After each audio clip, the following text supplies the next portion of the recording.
Update. Am I the a-hole for not wanting my boyfriend to factor my son's survivor benefits into our new household budget? Original post. My 38 female, son 15 male receives $1,100 a month in Social Security survivor benefits from his late father, who passed away when my son was 5.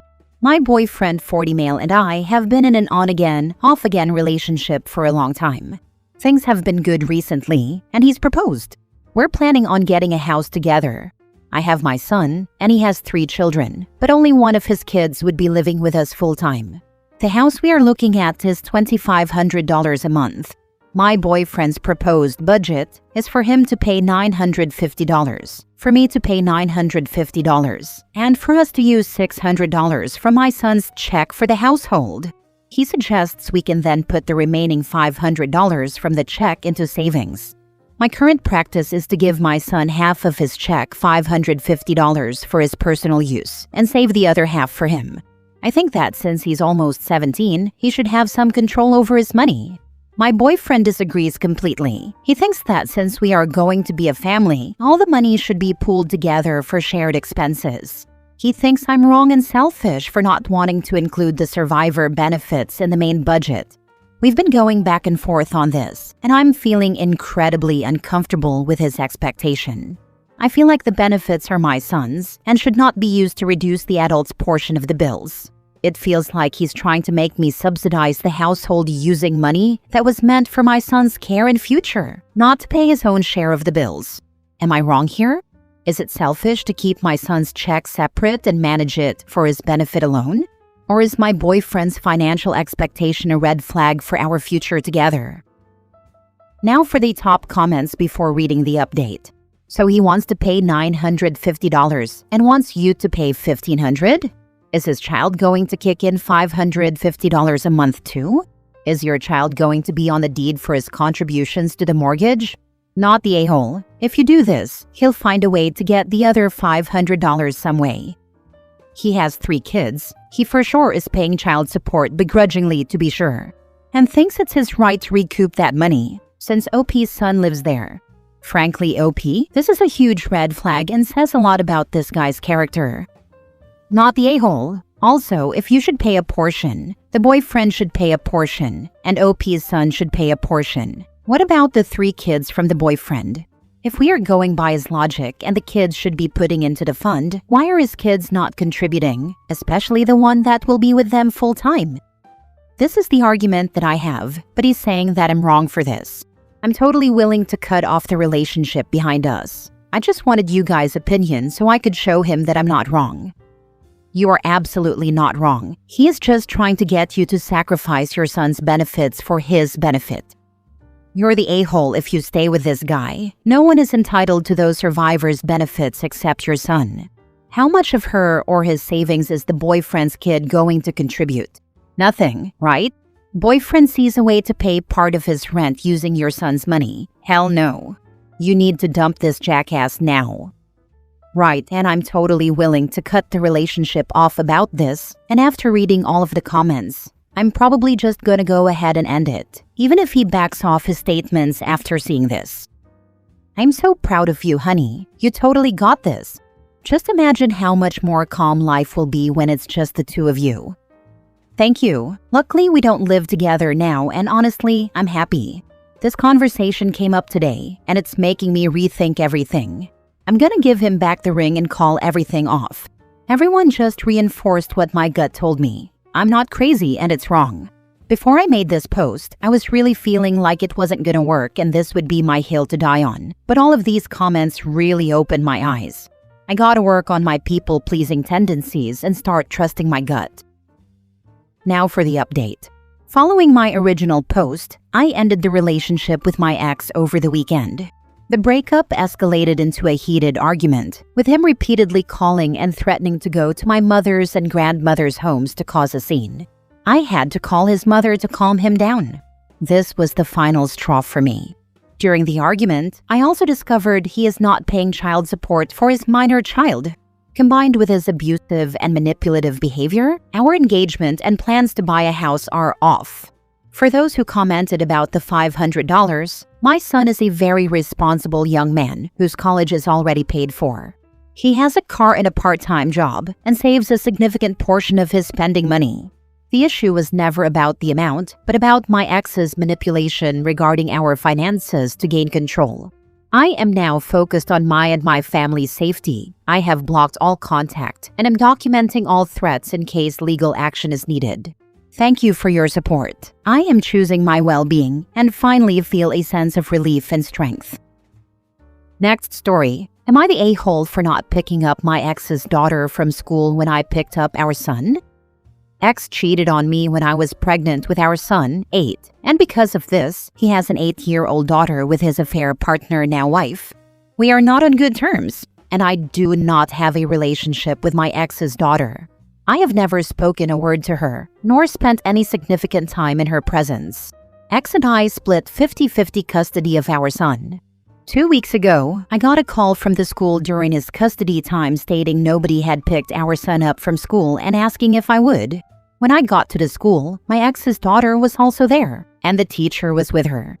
She told me I was on the approved list for a pickup for my ex's daughter and asked if I would take both kids. I said no and told her I did not want to be on the list, as I would never pick the other child up from school. She told me she would pass the word along, and it would be taken care of, and I had to call to follow up on this. My ex never told me he or his wife added me to the authorized pickup list for his daughter. When he realized I had not picked up his daughter with our son, he was furious.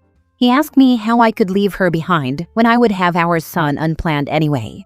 I told him via our parenting app that I picked up our son as I would always do if needed, but his daughter is not my child, and I will not be their emergency school pickup. According to him, my ex's daughter was there until 7 because I refused to pick her up with our son. She's a child and I understand that's not ideal.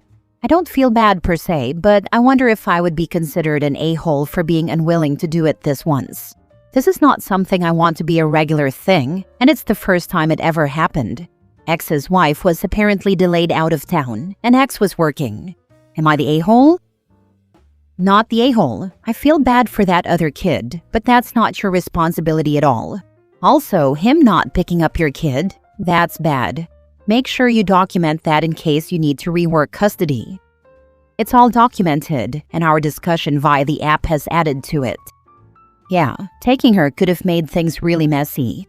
Like, what if he signed you in as an approved adult but her mom didn't? Or if anything happened to her? Or even setting the precedent that he can shove his responsibilities onto you isn't okay, unless it's something you're willing to deal with. Not the a-hole. They added you to the list without asking you first. The audacity, especially considering the circumstances of the divorce. Ex was working, eh? Then he can jolly well leave work to handle his own responsibilities, rather than saddle you with him. Invite them to kiss both sides of your butt and grow the heck up. I was blown away when she told me. Why me? And did they seriously want their daughter left in my care, or think I'd want her in my care? It's the way neither of them answered calls from the school either. That's why I was contacted to begin with. It's all documented anyway, but I'm hoping they don't try to add me back onto her pickup list. If you did it once, they would expect it again. And they'd expect me to babysit then, or expect me to host sibling play dates or some nonsense, so they don't go a week between seeing each other.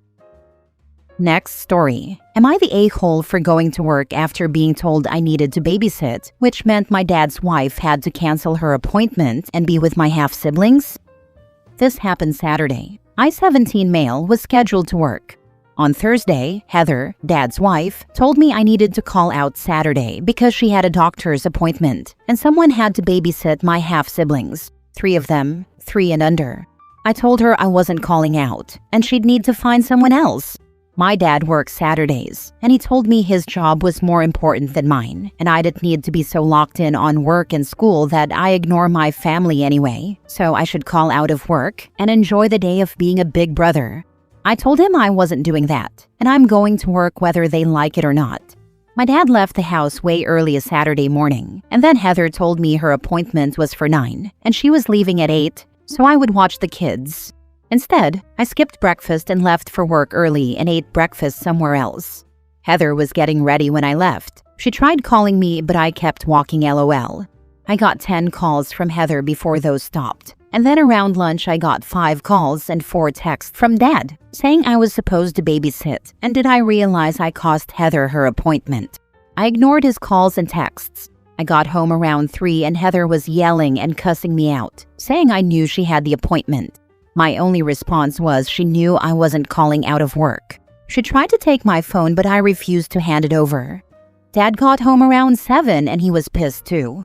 He lectured me on leaving Heather without someone to babysit and on not taking the time to be there with my half-siblings.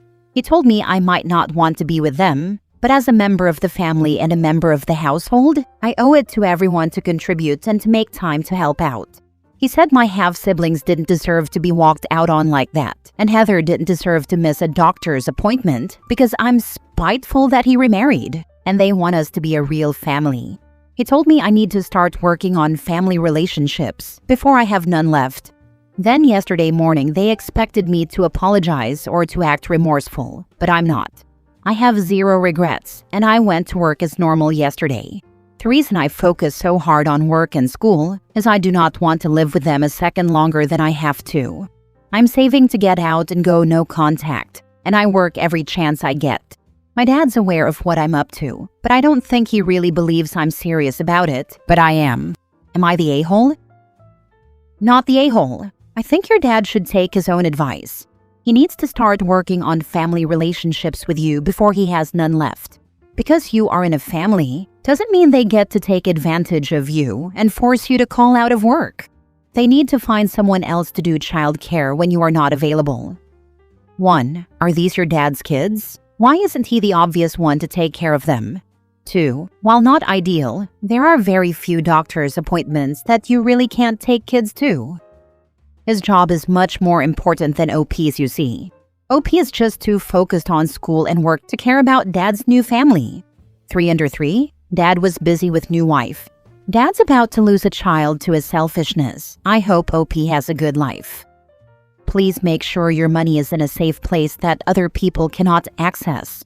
If they are aware you are saving up to leave, they may try to sabotage you. Have your cash somewhere else. Have your bank locked to only you, and do not use an obvious PIN number. Not the a-hole, but this isn't going to get better. All the money I'm saving is secure, and my dad doesn't know which bank I have my account with. Get all your vital documents, birth certificate, social security card, mementos of your mother, for example, stored off-site. Who pays for your cell phone? I pay since I got a job. My dad didn't like it, so he refused to pay. Also have my birth certificate, but no other documents. The rest I'll need to order when I leave, because I don't know where anything else is. Last story. Am I the a-hole for feeling hurt that my ex-husband went no contact with our daughter due to his wife? My ex and I broke up due to his cheating. He then ended up cheating on his affair partner, went to therapy, was single for a while, and then later met his current wife, not the homewrecker. My daughter was 15 by then, and she and her stepmom didn't get along. According to my daughter's stepmom, she was a mini-wife. If you don't know what that means, check out the Facebook page dedicated to stepmoms complaining about their stepdaughters.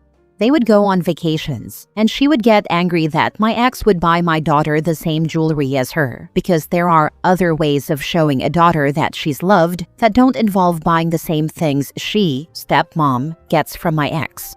My daughter would tell me that she felt like an outsider at their place, and that she felt like an intruder. I tried reassuring her and even put her into therapy because of that.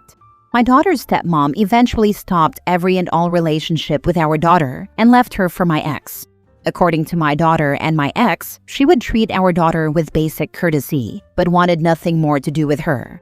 I want to make it clear that I have no problem with my ex-husband's wife. We are not friends, and she doesn't want to be my friend because she wants nothing to do with my daughter and is letting my ex and me handle our co-parenting relationship, which I respect. My ex and his wife have kids together. My daughter and her stepmom had a fight because my daughter wasn't doing her chores. According to my daughter, she was going to do them later but wanted to finish talking to her friends first. Her stepmom then went into her room and started tearing down all of her things and throwing her clothes on the floor while telling my daughter to get out of the house. My ex and his wife are very well off, so she broke some of the things her dad had given her that were very expensive. Her siblings were at home while this was happening. My daughter called me and my ex told her to come to my place while he dealt with his wife. A day after that, he sent a message to my daughter saying that this situation wasn't working anymore, that he needed to put his wife first, and that if she felt disrespected or had anxiety whenever she came around, then she was toxic, our daughter.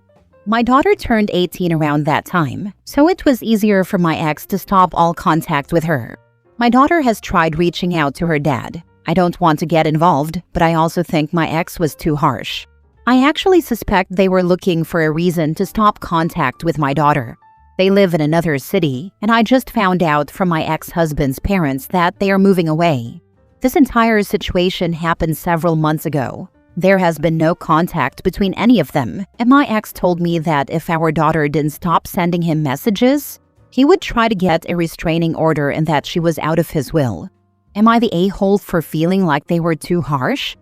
Edit, my daughter is pregnant. She told her dad that's part of the reason she reached out to him, but he didn't even acknowledge it and ignored it. He and his wife are also trying for another baby. Not the a-hole. Just watch him want to walk her down the aisle when the time comes and be pissed when it doesn't happen.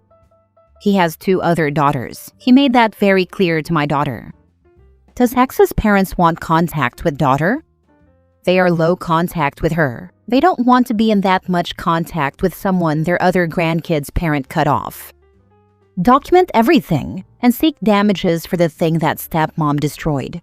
Have your daughter send one last communication to her father and copy in any family necessary, letting him know that she understands he has severed relations with her due to his wife's insecurity and jealousy, and that it is his choice to make, but that he needs to understand it is permanent.